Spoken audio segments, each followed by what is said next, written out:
Welcome back to the PuckLuck.com betting and fantasy team preview for Colorado Avalanche. Colorado, a team that's made the playoffs for 6 straight years. They won the Stanley Cup in 2022. Coming off of last year's playoffs, I can't imagine too many Avs fans are feeling, their all-time best. A very disappointing round one exit to the Seattle Kraken. And it's just kind of goes to show you anyone can beat anyone. Um, I was a bit lower on the Avalanche last year in general. I feel like, uh, and and it's kind of one of those things again where when you realize how good the Bruins were, it kind of puts every other team into perspective. I mean, this is a 109-point team, top of the division, and it just never felt like they had a fighting chance at the President's Trophy. So it just kind of always felt like they were just a little bit behind with everyone else. This is such a fantastic hockey team, such an amazing organization that just, every year is making the right moves, adding the right free agents, making trades that everyone scratches their heads like, how did Joe Sakic do it again? Um, so why not get right into it with the betting, the point projections here, 98. I think most people are going to think it's a little bit low. I get it. I was low on this team last year, and the reasons were goaltending. I imagine the model's kind of picking up on some of that as well. Pavel, frankly, just I don't know if he's going to be a sturdy backup. I believed he could take over the starting job last year. Injuries have definitely held him back.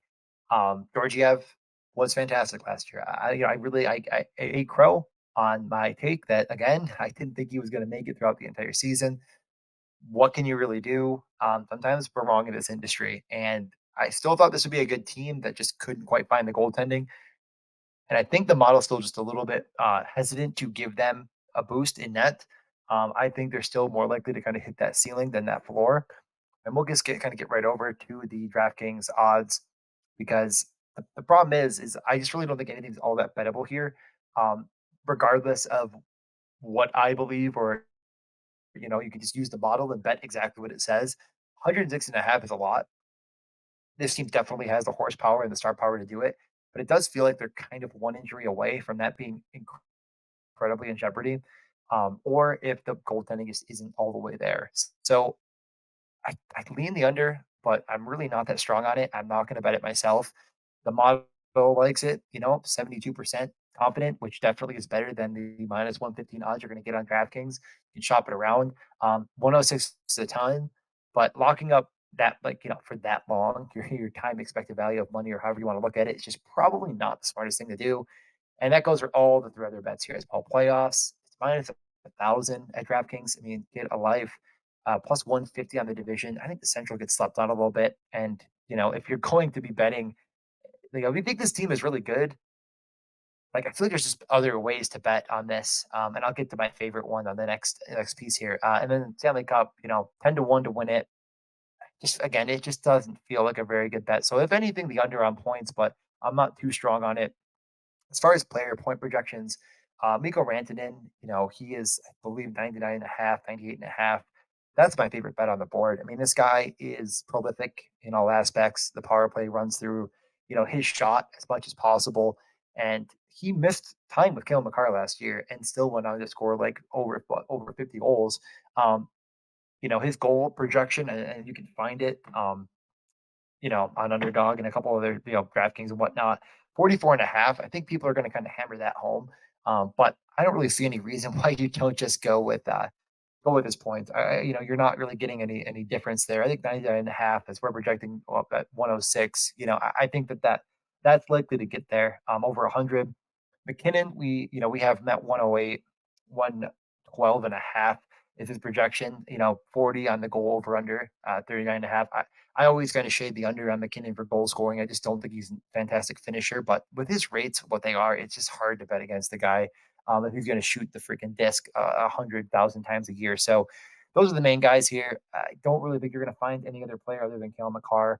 We have him at 71. That's probably a bit lower than it should be. 78.5 is what you're going to find on DraftKings. And I just don't think I want to be betting defensemen to be point a game just by the variance of the position. But let's get to the lines. All the other guys are kind of in the middle. But as far as points, you're just not going to find them. So this is really where it gets interesting. And I'm just going to kind of bring in the media quote to go with the lines right away. We have Duran, McKinnon, and Nertushkin. We got a couple quotes here actually, so that's why I kind of want to do this all together. Um, First one I'll go over is from Brandon Vogt at, or Brennan, my God, Brennan Vogt, Brennan underscore Vogt. I'm putting this right on the screen for you guys, and we'll have it linked as always in the video. Duran will see an improvement in his play this year. McKinnon has a vested interest in his success as a former junior teammate in Halifax and is working with him every day after practice so far to improve his team chemistry. So again, a bit of an insider take there, watching them play together. I personally don't like to get too caught up in the sort of, these guys were best friends and juniors and blah, blah, blah. But if he's actually playing with Nathan McKinnon, it doesn't really matter what I think of those narratives. Nathan McKinnon is going to lift a lot of boats. His ability to skate with the puck is barely matched by anyone other than Connor McDavid. It's really, really easy to argue that that's the only player that can do it like he does it. So, yeah, if you're playing with McKinnon and also McCarr, maybe the only other guy you can argue can kind of skate with the puck like McKinnon and Connor McDavid. It's like Sky's just gonna see opportunity. And if he can, he obviously was an incredibly highly touted prospect. If you remember him in the draft class, it was sort of like, holy crap, what a loaded top three. And Duran never got there. So we'll see. I am rooting for him. We're gonna. It's kind of hard to know if this is what's gonna happen. We've seen guys of this nature on the wrong side of the aging curve. All the promise in the world, and they just never get there. So it's hard for me to really want to buy in on it too much. I think that especially in your fantasy circles, like in your deeper season longs, he's draftable. In best puck, I find myself not really looking at him. Just never really had the high rates for shooting volume or hitting or any of those kind of floor metrics to get there. So he's really going to have to be unbelievably efficient. But we've seen Colorado turn around players' careers before. Our second quote comes from Megan Angley, who I looked it up. I'm pretty sure I'm saying that right, at Meg Angley on Twitter. But again, I'm going to abbreviate just a little bit of it, but she really wants to highlight Bowen Byram. Talked about his injuries that kind of held him back. But again, we've seen flashes of him, especially in that cup run. And a lot of fans, and even people in fantasy spaces and betting spaces have wanted to see Bowen Byram as well as Megan, see him get back to kind of full health. What can this guy do with an entire season? The thing that holds him back, and she mentions it as well, is the power play usage is kind of tough. It's like he's not jumping Kale McCarr. Are they going to use two defensemen? It kind of feels to me like hard to see that, hard to imagine it. But if he comes into this year fully healthy, he's expecting big things.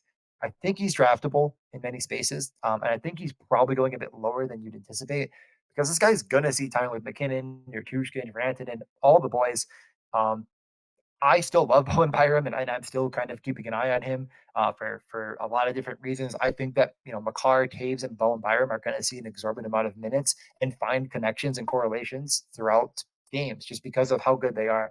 And Bowen Byram does it in all aspects. It's not like he's just an offensive guy.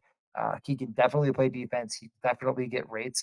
And as he gets just a little bit, deeper into the league, I think the hit numbers can go up. So I like that take. I really think that he's gonna get forgotten about in a lot of circles.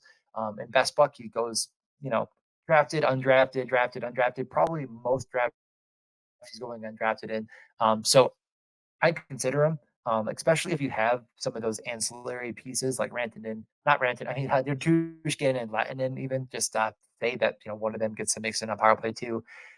I've gone far too long here. Again, give Megan and Brandon a follow on Twitter for all your Avalanche news. Thank you for listening. My best bet again is going to be Rantanen over 99.5 points, and keep an eye on Byram. Keep an eye on Drouin for the fantasy season. Thank you, and we'll talk to you next time about